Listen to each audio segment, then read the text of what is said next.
கர்த்தருக்குள் பிரியமான அன்பு நேயர்களே, உங்கள் யாவருக்கும் ஆண்டவராகிய இயேசு கிறிஸ்துவின் இனிய நாமத்தினாலே என்னுடைய அன்பார்ந்த வாழ்த்துதல்.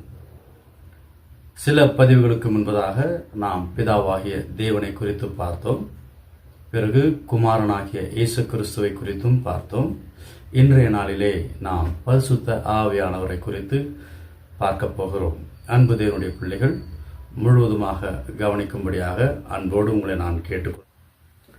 வெளிப்படுத்தின விசேஷம் 3ஆம் அதிகாரம் 13வது வசனத்தில், ஆவியானவர் சபைகளுக்கு சொல்லுகிறதை காதுகள் உள்ளவன் கேட்க கடவன். ஆம், நாம் கவனமாக இருக்க வேண்டும். பரிசுத்த ஆவியானவர் திட்டவட்டமாக சொல்லுகிறார், அன்பு தேவனுடைய பிள்ளைகளை, கர்த்தருடைய வார்த்தைக்கு செவி கொடுங்கள். அதனுடைய முழு பலனை அடைய வேண்டுமானால் உங்கள் காதுகளை தெளிவாக வைத்துக்கொண்டு கர்த்தருடைய வார்த்தைக்கு கீழ்ப்படியுங்கள்.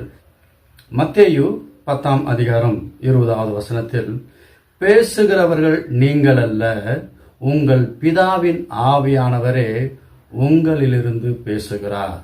கர்த்தர் நம்மோடு இருப்பாரானால், அவருடைய ஆவி நமக்குள் இருக்குமானால், அவருக்கு பிரியமான காரியங்களை நாம் செய்கிறோம். அதைதான் இந்த வசனம் பேசுகிறது.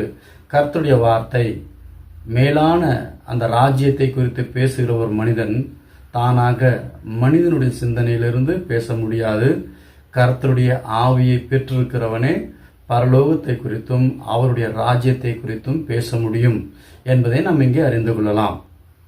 1 பேதுரு 1ஆம் அதிகாரம் 11வது வசனத்தில், தங்களில் உள்ள கிறிஸ்துவின் ஆவியானவர் கிறிஸ்துவுக்கு உண்டாகும் பாடுகளையும் அவைகளுக்கு பின் வருகிற மகிமையையும் முன்னறிவித்த போது என்ன காலத்தை குறித்தார் என்பதையும் அந்த காலத்தின் விசேஷம் என்ன என்பதையும் ஆராய்ந்தார்கள்.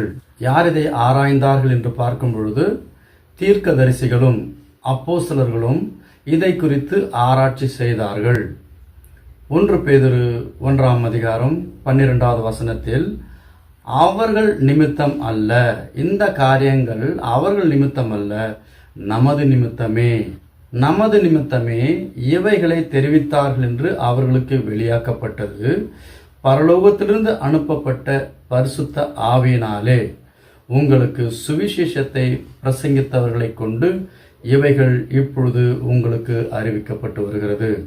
இவைகளை உற்று பார்க்க தேவதூதரும் ஆசையாய் இருக்கிறார்கள். இந்த கர்த்தருடைய வார்த்தைகளை நாம் உற்று கவனிக்கும் பொழுது, இயேசு கிறிஸ்துவின் பாடுகளுக்கு பிறகு ஏற்படுகின்ற அந்த மகிமை, அவர் பரலோக ராஜ்யத்திற்கு சென்றிருக்கிறார். இந்த சுவிசேஷத்தை பரிசுத்த ஆவியினாலே இந்த பூமியிலே அனைவருக்கும் பகிரப்பட்டு வருகிறதை பரலோக ராஜ்யத்தில் இருக்கிற தேவ தூதர்கள் உற்று பார்க்கிறார்கள். கர்த்தருடைய இந்த கிரியையும் செயல்கள் எப்படி மகிமைப்படுகிறது என்பதை குறித்து. ஆகையினாலே தேவனுடைய ராஜ்யத்தை குறித்தும் அவருடைய நீதியை குறித்தும் அவருடைய பாதையை குறித்து ஒரு மனிதன் பேசுகிறான் என்றால், மனித ஞானத்தினால் அல்ல, மனிதனுடைய சிந்தனையினால் அல்ல, பரிசுத்த ஆவியானவர் அவர்களை உணர்த்துகிற பொழுதுதான் ஒரு மனிதன் பரலோக ராஜ்யத்தை குறித்தும் அவருடைய நீதியை குறித்தும் அவருடைய பாதையை குறித்தும் பேச முடியும். எசேக்கியேல் 36, 26, 27, உங்களுக்கு நவமான இருதயத்தை கொடுத்து உங்கள் உள்ளத்திலே புதிதான ஆவியை கட்டளையிட்டு கல்லான இருதயத்தை உங்கள் மாம்சத்திலிருந்து எடுத்து போட்டு சதையான இருதயத்தை உங்களுக்கு கொடுப்பேன். ஹல்லேலூயா. மனிதனுடைய இருதயம் மகா கேடும் பொல்லாங்கானதாக இருக்கிறது என்று கர்த்தருடைய வசனம் சொல்கிறது. ஆனால் பரிசுத்த ஆவியானவர் நமக்குள் வரும்பொழுது என்ன நடக்கிறது என்றால், உங்களுக்கு புதிய இருதயத்தை கொடுத்து உங்கள் உள்ளத்திலே புதிதான ஆவியை கட்டளையிட்டு கல்லான இருதயத்தை உங்கள் மாம்சத்திலிருந்து எடுத்து போட்டு சதையான இருதயத்தை உங்களுக்கு கொடுப்பேன். எத்தனையோ இடங்களிலே கல்லான இருதயங்களை பார்க்கிறோம். ஒருவர் மீதும் அன்பு காட்ட முடியாமல், ஒருவர் மீதும் மனம் இறங்காமல், அது அவர்கள் தலைவிதி என்று சொல்லி பிறரை நேசிப்பதற்கு தடையாக இருக்கின்ற அந்த கல்லான இருதயத்தை பரிசுத்த ஆவியானவர் நமக்குள் வரும்பொழுது அது என்ன நடக்கிறது என்றால், நம்முடைய இருதயம் புதியதாக மாறுகிறது. உங்கள் உள்ளத்திலே புதிய ஆவியை, ஏற்கனவே இருக்கிற நம்மிடத்தில் இருக்கிற பொல்லாத ஆவிகள், வஞ்சனை, பொறாமை, கோல் சொல்லுகிறது, குறை சொல்லுகிறது, இப்படி ஏகப்பட்ட ஆவிகள் மனிதனுடைய இருதயத்திற்குள் இருக்கிறதுனால ஒருவனுக்குள்ளே பரிசுத்த ஆவியானவர் வருவாரானால் அவனுடைய இருதயத்தை மாற்றுகிறவராக இருக்கிறார். கல்லான இருதயத்தை உங்கள் மாம்சத்திலிருந்து எடுத்து சதையான இருதயத்தை உங்களுக்கு கொடுப்பேன். எசேக்கியேல் 36:27 உங்கள் உள்ளத்திலே என் ஆவியை வைத்து உங்களை என் கட்டளைகளில் நடக்கவும் என் நியாயங்களை கைக்கொள்ளவும் அவைகளின்படி செய்யவும் பண்ணுவேன்.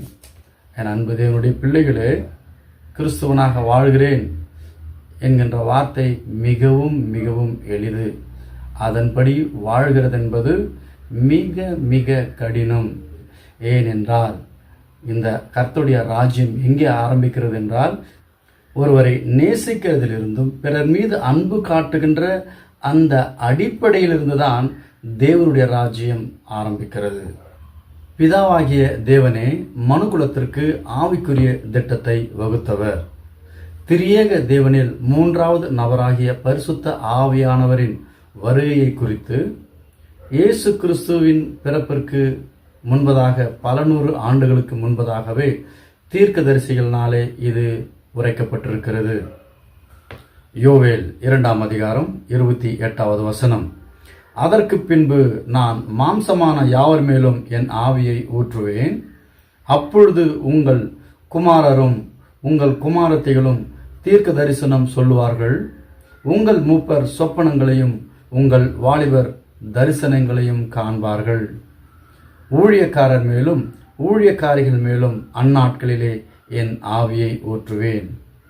மாம்சமான மனிதன் தேவனுடைய ராஜ்யத்தை, அவருடைய நீதியை, அவருடைய சித்தத்தை, அவருடைய ரகசியங்களை அறிந்து கொள்ள முடியாது. ஆனால் ஆவியானவர் ஊற்றப்படும் பொழுது அவர்களுக்குள்ளே தீர்க்க தரிசனம், சொப்பனங்களை காண்பார்கள்.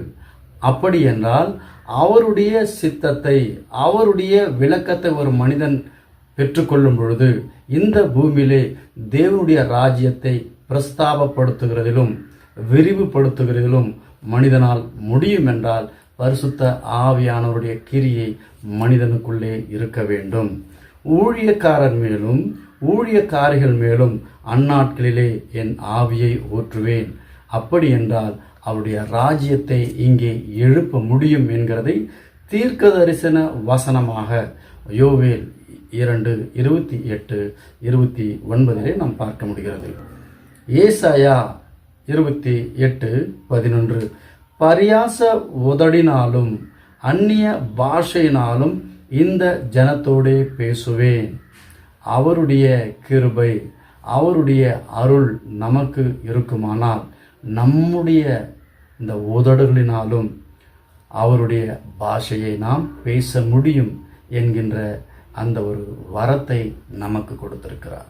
யோவான் 15:26 பிதாவினிடத்திலிருந்து நான் உங்களுக்கு அனுப்ப போகிறவரும் பிதாவினிடத்திலிருந்து புறப்பட்டு வருகிறவருமாகிய சத்திய ஆவியான தேற்றரவாளன் வரும்பொழுது அவர் என்னை குறித்து சாட்சி கொடுப்பார் என்று இயேசு கிறிஸ்து சிலுவையின் பாடுகள் அனுபவிப்பதற்கு முன்பதாகவே இந்த வார்த்தையை குறித்து தன்னுடைய சீஷர்களிடத்திலே சொல்லுகிறார்.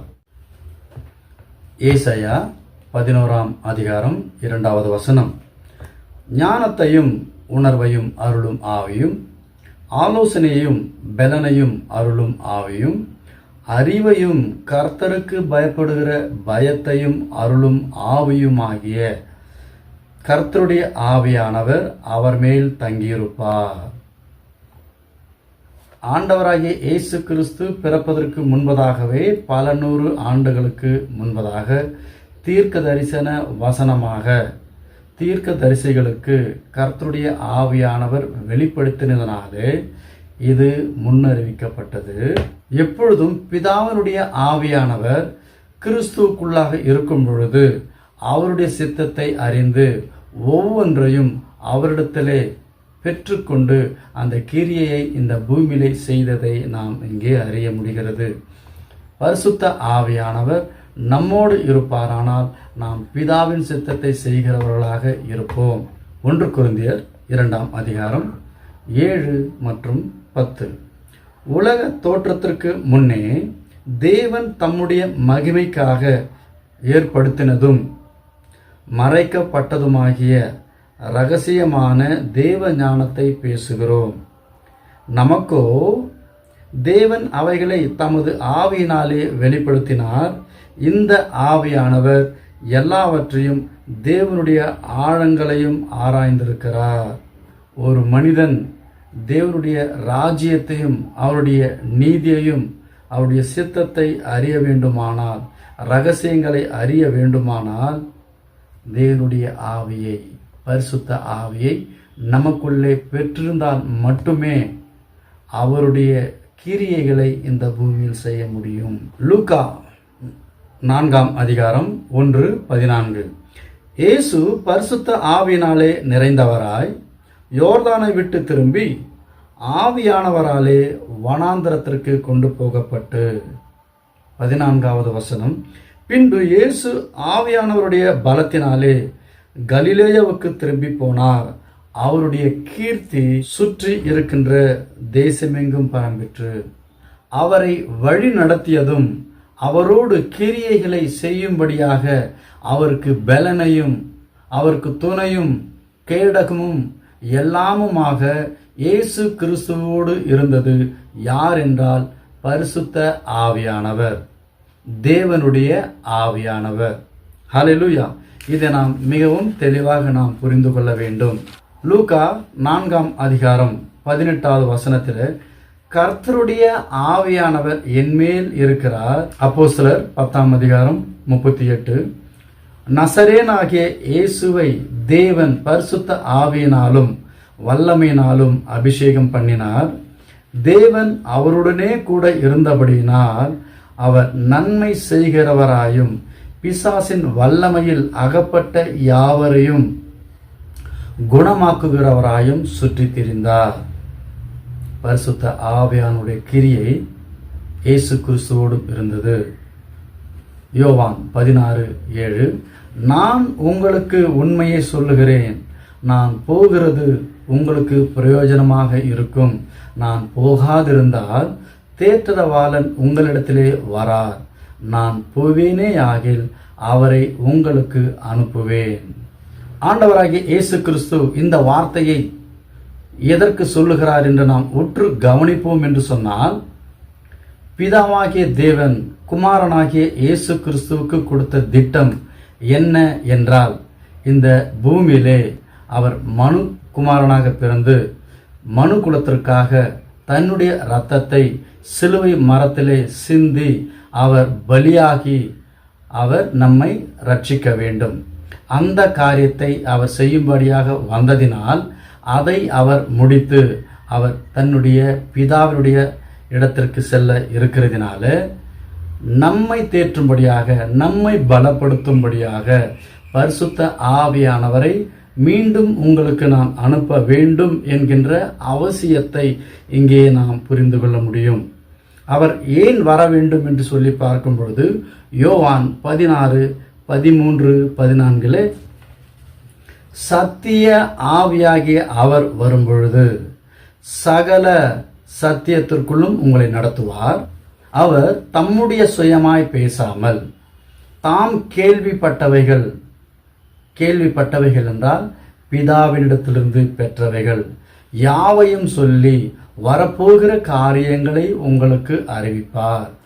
முன் வருகின்ற பிற்காலங்களிலே நடக்கப் போகிற சங்கதிகளை, விசேஷங்களை, செய்திகளை உங்களுக்கு அவர் அருளுவார். 14 அவர் என்னிடத்தில் எடுத்து உங்களுக்கு அறிவிப்பதினால் என்னை மகிமைப்படுத்துவார். ஆண்டவராகிய இயேசு கிறிஸ்து அவர் பரலோக ராஜ்யத்திற்கு எடுத்துக்கொள்ளப்படுவதற்கு முன்பதாக தம்முடைய சீஷர்களுக்கு தெளிவான கட்டளைகளை அவர்களுக்கு எடுத்து சொல்கிறார். இதோ யோவான் தண்ணீரினாலே ஞானஸ்நானம் கொடுத்தான். நீங்கள் சில நாட்களிலே பரிசுத்த ஆவியினாலே ஞானஸ்நானம் பெறுவீர்கள் என்று சொன்னார். ஆகையால் நீங்கள் எருசலேமை விட்டு போகாதபடி என்னிடத்தில் கேள்விப்பட்ட பிதாவின் வாக்குத்தத்தம் நிறைவேற காத்திருங்கள் என்று தம்முடைய சீஷர்களுக்கு அவர் அறிவுரை சொல்லுகிறார். அப்போஸ்தலர் 1ஆம் அதிகாரம் 8வது வசனத்தை நாம் உற்று கவனிப்போமானால், ஆண்டவராகிய இயேசு கிறிஸ்துவை ஏற்றுக்கொண்ட ஒவ்வொரு அன்பு தேவனுடைய பிள்ளைகள் பரிசுத்த ஆவியானவரை பெற்றுக்கொள்ள வேண்டும். அப்படி அவரை நாம் பெற்றுக்கொள்ளும் பொழுது நாம் பலனடைவோம்.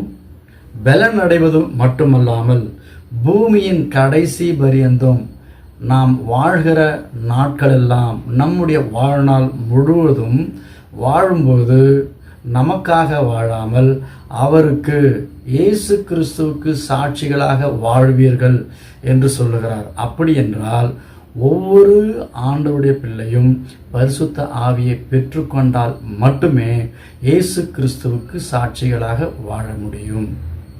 ஆமென். இவைகளை அவர் சொன்ன பின்பு அவர் பார்த்து கொண்டிருக்கையில் உயர எடுத்துக்கொள்ளப்பட்டார். அவர்கள் கண்களுக்கு மறைவாக ஒரு மேகம் அவரை எடுத்துக்கொண்டது. அப்போஸ்தலர் 2ஆம் அதிகாரம் 1 மற்றும் 4. பெந்தகொஸ்தே என்னும் நாள் வந்தபோது அவர்கள் எல்லோரும் ஒருமனப்பட்டு ஓரிடத்தில் வந்தார்கள். 4வது வசனம், அவர்கள் எல்லோரும் பரிசுத்த ஆவியினாலே நிரப்பப்பட்டு ஆவியானவர் அவர்களுக்கு தந்தருளின வரத்தின்படியே வெவ்வேறு பாஷைகளிலே பேசத் தொடங்கினார்கள். இந்த வசனத்தை நாம் உற்று கவனிக்கும் பொழுது அவரிடத்திலே பரிசுத்த ஆவியை பெற்றுக்கொள்ள விரும்புகிற ஒவ்வொரு தேவனுடைய பிள்ளைகளுக்கும் அவர் வரத்தை கொடுக்கிறார். ஒவ்வொருவருக்கும் வெவ்வேறு வரங்களை, வெவ்வேறு பாஷைகளை கொடுக்கிறார் என்பதையும் நாம் இங்கே அறிந்து கொள்ள முடியும். 1 கொரிந்தியர் 6ஆம் அதிகாரம் 19ஆம் வசனம், உங்கள் சரீரமானது நீங்கள் தேவனால் பெற்றும் உங்களில் தங்கியும் இருக்கிற பரிசுத்த ஆவியினுடைய ஆலயமாய் இருக்கிறதென்றும் நீங்கள் உங்களுடையவர்கள் அல்ல என்றும் அறியீர்களா? நாம் நமக்குரியவர்கள் அல்ல. ஏனென்றால் இந்த சரீரத்தை தேவனிடத்திலிருந்து பெற்றுக்கொண்டோம். அவருடைய ஆவியை நாம் பெற்றுக்கொண்டிருக்கிறதுனாலே நாம் நமக்கு உரிமை கோரவும் இங்கே உரிமை இல்லாமல் இருக்கிறது என்பதை நாம் இங்கே அறிய வேண்டும். ரோமர் 8ஆம் அதிகாரம் 9வது வசனம், தேவனுடைய ஆவி உங்களில் வாசமாயிருந்தால் நீங்கள் மாம்சத்திற்குட்பட்டவர்களாய் இராமல் நீங்கள் ஆவிக்குட்பட்டவர்களாய் இருப்பீர்கள். கிறிஸ்துவின் ஆவி இல்லாதவன் அவருடையவன் அல்ல. இதிலிருந்து நாம் அறிந்து கொள்ள வேண்டிய விஷயம் என்றால், பிதாவும் நானும் ஒன்றாக இருக்கின்றோம் என்ற வசனத்தை நாம் பழைய பதிவில் பார்த்தோம். இதை நாம் நினைவில் கொள்ள வேண்டும். ஆகவே பிதாவின் ஆவியை கிறிஸ்து பெற்றிருக்கிறார். கிறிஸ்துவின் ஆவியை நாம் பெற்றிருக்க வேண்டுமானால் பரிசுத்த ஆவியானவரை நாம் பெற்றுக்கொண்டால் மட்டுமே பிதாவின் சித்தத்தையும் கிறிஸ்து இயேசுவின் கிரியைகளை நாம் இங்கே செய்ய முடியும். அப்படி பரிசுத்த ஆவியை நாம் பெற்றுக்கொள்ளவில்லை என்றால் பிதாவினுடைய ஆவியும் கிறிஸ்துவின் ஆவியும் அறியாதவர்களாக, மாம்சத்திற்குட்பட்டவர்களாக மாறி தேவனுடைய சித்தத்தை அறிய முடியாத ஒரு அறியாமையில் விழுந்து விடுவோம். ஹல்லேலூயா. 1 கொரிந்தியர் 6ஆம் அதிகாரம் 17வது வசனம், அப்படியே கர்த்தரோடு இசைந்திருக்கிறவனும் அவருடனே ஒரே ஆசையாய் இருக்கின்றான். அப்படி என்றால் ஆண்டவராகிய இயேசு கிறிஸ்துவோடு இசைந்திருக்கும் பொழுது நாம் பிதாவின் சித்தத்தை செய்கிற பிள்ளைகளாக இருப்போம். 1 யோவான் 4ஆம் அதிகாரம் 2 மற்றும் 3, தேவனுடைய ஆவியை நீங்கள் எதனால் அறியலாம் என்றால், மாம்சத்தில் வந்த இயேசு கிறிஸ்துவை அறிக்கை பண்ணுகிற எந்த ஆவியும் அது தேவனால் உண்டான ஆவி. அப்படி மாம்சத்தில் வந்த இயேசு கிறிஸ்துவை அறிக்கை பண்ணாத எந்த ஆவியும் அது தேவனால் உண்டான ஆவி அல்ல. அப்படிப்பட்ட பொல்லாத ஆவி இந்த பூலோகத்தில் இப்பொழுதும் இருக்கிறது. லூக்கா 12ஆம் அதிகாரம் 10வது வசனம். எவனாகிலும் மனுஷகுமாரனுக்கு விரோதமான விசேஷத்தை சொன்னால் அது அவனுக்கு மன்னிக்கப்படும். ஆனால் பரிசுத்த ஆவியானவருக்கு எதிராக விரோதமாக சொல்லப்படுகிற எந்த தூஷணமும் எந்த விசேஷமும் அவனுக்கு மன்னிக்கப்படுகிறதில்லை. ஆகவே பரிசுத்த ஆவியானவருக்கு எதிராக எவற்றையும் பேச முற்படாமல் எச்சரிக்கையாக நாம் இருக்க வேண்டும் என்கிறதை நாம் இங்கே அறிய வேண்டும். யோவான் 16ஆம் அதிகாரம் 8வது வசனம். அவர் வந்து பாவத்தை குறித்தும், யாரு? பரிசுத்த ஆவியானவர், நீதியை குறித்தும் நியாய தீர்ப்பை குறித்தும் உலகத்தை கண்டித்து உணர்த்துவார். ஆகவே பரிசுத்த ஆவியானவருடைய வருகை, அவருடைய கிரியை நமக்கு வேண்டுமானால் அவரை நாம் பெற்றுக்கொள்வது மிகவும் அவசியம்.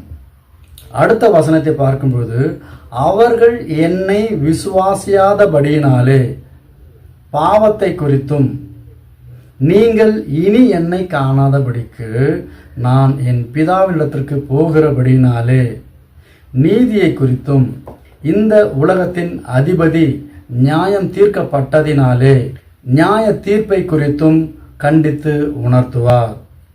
ஆண்டவராகிய இயேசு கிறிஸ்து இவற்றை பற்றி சொல்வதற்கு அவர் விருப்பப்பட்டிருக்கிறார். ஆனால் அவர்கள் அவரை விசுவாசியாதபடினாலே அவர் சிலுவையிலே அடிக்கப்பட்டு அவர் நமக்காக பலியானார். ஆகவே பரிசுத்த ஆவியானவர் வரும்பொழுது அவர் பாவத்தை குறித்தும் நீதியை குறித்தும் நியாய தீர்ப்பை குறித்தும் மட்டுமல்ல, நம்மை கண்டித்து உணர்த்துகிறவராக இருக்கிறார். 1 பேதுரு 4ஆம் அதிகாரம் 14ஆம் வசனம். நீங்கள் கிறிஸ்துவின் நாமத்தின் நிமித்தம் நிந்திக்கப்பட்டால் நீங்கள் பாக்கியவானாய் இருக்கிறீர்கள். 1 பேதுரு 5ஆம் அதிகாரம் 9வது வசனம். விசுவாசத்தில் உறுதியாயிருந்து அவனுக்கு எதிர்த்து நில்லுங்கள். உலகத்தில் உள்ள உங்கள் சகோதரரிடத்திலே அப்படிப்பட்ட பாடுகள் நிறைவேறி வருகிறது என்று அறிகிறீர்களே. இந்த வசனத்தில் நாம் எதை அறிந்து கொள்ளலாம் என்றால், இந்த உலகத்திலே தேவன் மேல் விசுவாசம் இல்லாதவர்களாய், விசுவாசத்தில் உறுதியாய் இல்லாதவர்கள் எளிதில் பிசாசினாலே வஞ்சிக்கப்படுகிறார்கள்.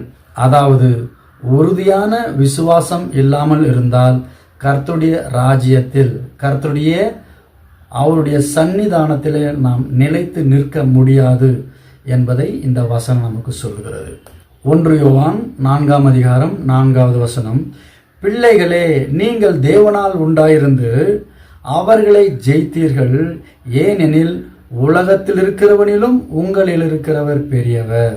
இந்த தேவனுடைய வார்த்தை அவர்களை என்று சுட்டி காட்டுகிறது. எதை என்றால், நம்முடைய கோபம், ஆசை, பொறாமை, கபடு, திருடு, கொலை, கொள்ளை இவை அனைத்தையும் ஜெயித்தீர்கள். ஏனென்றால் நம்முள்ளே கர்த்தருடைய ஆவியானவர் இருக்கும் பொழுது நாம் ஆவியானவருக்குள்ளாக மாறுகிறோம்.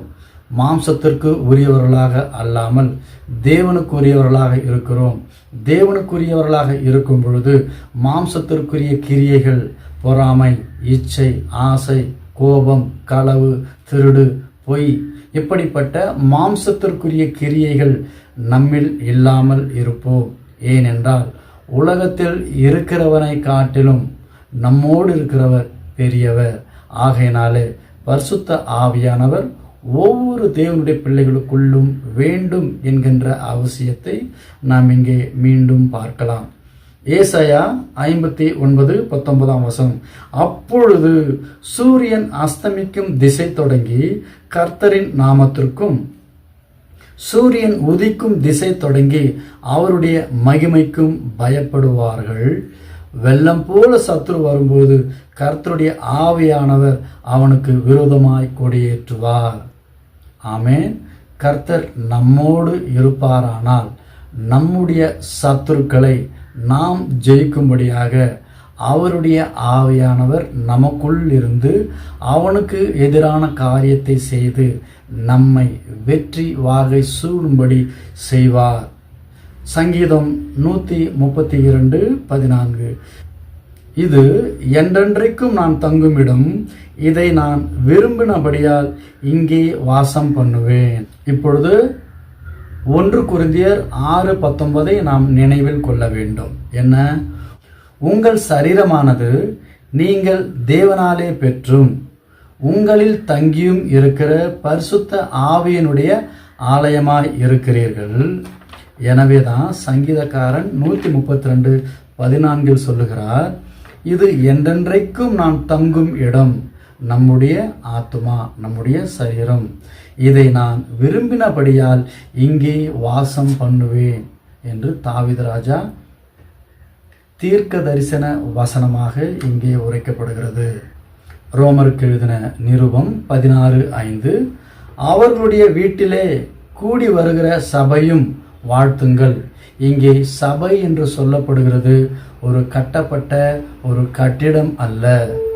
கர்த்தருடைய வசனத்தையும் அவரை ஏற்றுக்கொண்டு ஜீவிக்கின்ற நம்முடைய சரீரமாகிய இந்த சபையை சொல்லப்படுகிறது. ஆமென். எபேசியர் 1:22-23, எல்லாவற்றையும் அவருடைய பாதங்களுக்கு கீழ்ப்படுத்தி எல்லாவற்றிலும் நம்புகிறவருடைய நிறைவாகிய சரீரமான சபைக்கு அவரை எல்லாவற்றுக்கும் மேலாக தலையாக தந்தருளினார். கிறிஸ்துவின் சரீரமாகிய சபை என்பது பெந்தகொஸ்தே நாள் தொடங்கி ஆண்டவராகிய இயேசு கிறிஸ்துவின் வருகை வரை அவரை ஏற்று அவரை நம்பி அவருடைய கிரியைகளை செய்கிற ஒவ்வொரு மனிதர்களும், ஒவ்வொரு தேவனுடைய பிள்ளையும் அவரை நம்பி அவருடைய கிரியைகளை செய்கிற ஒவ்வொரு தேவனுடைய பிள்ளைகளினாலே இந்த சபை உருவாக்கப்படுகிறது. 1 கொரிந்தியர் 12:13, நாம் யூதராயினும் கிரேக்கராயினும் அடிமைகளாயினும் சுயாதீனராயினும் எல்லோரும் ஒரே ஆவியினாலே ஒரே சரீரத்திற்குள்ளாக ஞான ஸ்நானம் பண்ணப்பட்டு எல்லோரும் ஒரே ஆவிக்குள்ளாக தீர்க்கப்படுகிறோம். என் அன்பு தேவனுடைய பிள்ளைகளே, இந்த வசனத்தை மிக தெளிவாக நாம் புரிந்து கொள்ள வேண்டும். இங்கே யூதன் என்றும் கிரேக்கன் என்றும் அடிமை என்றும் எந்த ஒரு வித்தியாசமும் கிடையாது. அனைவரும் இயேசு கிறிஸ்து அவருடைய பெயரினாலே அவருடைய கிருபையினாலே ரட்சிக்கப்பட்டு ஒரே விசுவாசத்தினாலே ஞானஸ்தானத்தை பெற்றிருக்கிறதினாலே நமக்குள்ளே ஜாதி பேதங்களும் நிற வேறுபாடும் வசதி வேறுபாடும் ஏற்றத்தாழ்வும் குறைகளும் எல்லாவற்றிலும் கிறிஸ்து இயேசுவுக்குள்ளாக ஒரே குடும்பத்தினராய் இருக்கிறோம் என்றால் நமக்குள்ளே பரிசுத்த ஆவியானவர் வந்து அவர் நம்மை கண்டித்து உணர்த்தி திருத்துவாரானால் மட்டுமே இந்த பேதங்கள் வித்தியாசங்கள் நம்மை விட்டு போகும். ஆகையினாலே பரிசுத்த ஆவியானவருடைய வருகை ஒவ்வொரு தேவனுடைய பிள்ளைகளுக்கும் அவசியமானதாகவும் இன்றியமையாததாகவும் இருக்கிறதை நாம் இங்கே பார்க்க முடிகிறது. 1 கொரிந்தியர் 12:12, எப்படியெனில் சரீரம் ஒன்று, அதற்கு அவயங்கள் அநேகம். ஒரே சரீரத்தின் அவயங்கள் எல்லாம் அநேகமாய் இருந்தும் சரீரம் ஒன்றாக இருக்கிறது. அந்த பிரகாரமாகவே கிறிஸ்துவும் இருக்கின்றார்.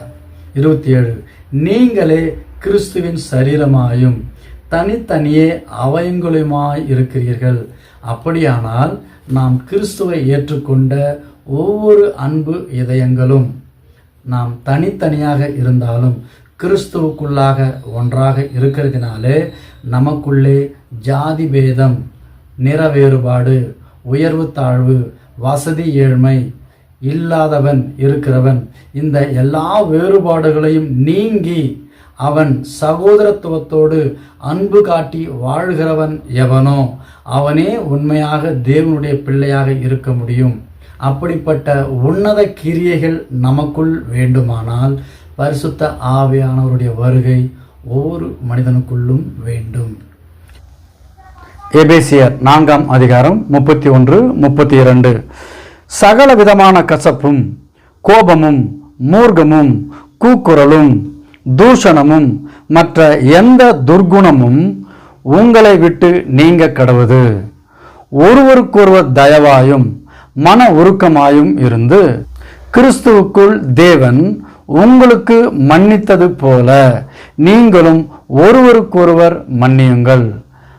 பரிசுத்த ஆவியானவர் நம்மோடு இருந்து நமக்குள்ளே கிரியை செய்வாரானால் இப்படிப்பட்ட பொல்லாத காரியங்கள் நம்மை விட்டு விலகி அகன்று அதற்கு மாறாக நம்மிடத்திலே தேவனுடைய கிருபையை பெற்று அவர் எப்படி நம்மை மன்னித்தாரோ அதை போலவே நாமும் பிறருக்கு மன்னித்து ஒருவருக்குள் ஒருவரை மன்னித்து நாம் சிநேகிக்க வேண்டிய அவசியம் எப்போது வருகிறது என்றால் பரிசுத்த ஆவியானவர் நமக்குள் வந்து அவர் கிரியை செய்வாரானால் இப்படிப்பட்ட கர்த்தருடைய கிரியைகளை நம்மால் செய்ய முடியும். சங்கீதம் 58:5. பாம்பாட்டிகள் வினோதமாய் ஊதினாலும் அவர்கள் ஊதும் சத்தத்திற்கு செவி கொடாததற்கு தன் காதை அடைக்கிற செவிட்டு விரியன் போல் இருக்கிறார்கள். என் அன்பு தேவனுடைய பிள்ளைகளே, மீண்டும் நாம் கவனிக்க வேண்டிய விஷயம், இத்தனை கர்த்தருடைய வசனங்களும் வார்த்தைகளும் அவருடைய கிரியை பற்றியும் அவருடைய சித்தத்தை பற்றி நமக்கு கொடுத்திருந்தும் இயேசு கிறிஸ்துவின் பிள்ளை என்று மட்டும் நம்மால் சொல்ல முடிந்து அதன்படி ஏற்றுக்கொள்ளாத இருக்கிறவர்கள் எப்படி ஒரு செவிட்டு விரியன் எப்படி மகுடி ஊதினாலும் அது காது கேட்காமல் இருக்கிறதோ அதை போல கர்த்தருடைய பிள்ளைகளாகிய நாம் கர்த்தருடைய வார்த்தையை கேட்கிறவர்களாக, அதைத்தான் முதலிலே சொன்னார், கர்த்தருடைய ஆவியானவர் பேசுகிறதை காதுகள் உள்ளவன் கேட்க கடவன் என்று. ஆகையினாலே காதுகள் உள்ளவன் கர்த்தருடைய வார்த்தையை கேட்டு அவருடைய கிரியைகளில் நடக்க வேண்டும் என்பதுதான் பரிசுத்த ஆவியானவருடைய கிரியை நமக்குள் இருக்க வேண்டும். எபேசியர் 3:7. ஆகையால் பரிசுத்த ஆவியானவர் சொல்லுகிறபடியே இன்று அவருடைய சத்தத்தை கேட்பாயாகில். 1 பேதுரு 5:4. அப்படி கர்த்தருடைய வார்த்தையை கேட்டு நாம் நடப்போமானால் பிரதான மேய்ப்பர் வெளிப்படும் பொழுது மகிமையுள்ள வாடாத கிரீடத்தை நாம் பெற்றுக்கொள்வோம். ஆகையினாலே பரிசுத்த ஆவியானவரை நமக்குள் வரவழைப்போம், நமக்குள் அவரை அழைப்போம், பரிசுத்த ஆவியானவரை நமக்குள் வரவேற்போம். அவர் நமக்கு கற்றுத்தருகிற கண்டித்தலையும் உணர்ந்து அதன்படி செய்வோமானால் பிரதான மேய்ப்பனாகிய இயேசு கிறிஸ்து வரும்பொழுது வாடாத மகிமையின் கிரீடத்தை நாம் பெற்றுக்கொள்வோம் என்கிறதிலே எந்த சந்தேகமும் ஐயமும் இல்லை. கர்த்தருடைய நாமம் மகிமைப்படுவதாக. அன்பு நெஞ்சங்களுக்கு என்னுடைய அன்பார்ந்த வாழ்த்துதல். கர்த்தருடைய நாமம் மகிமைப்படுவதாக. ஆமென்.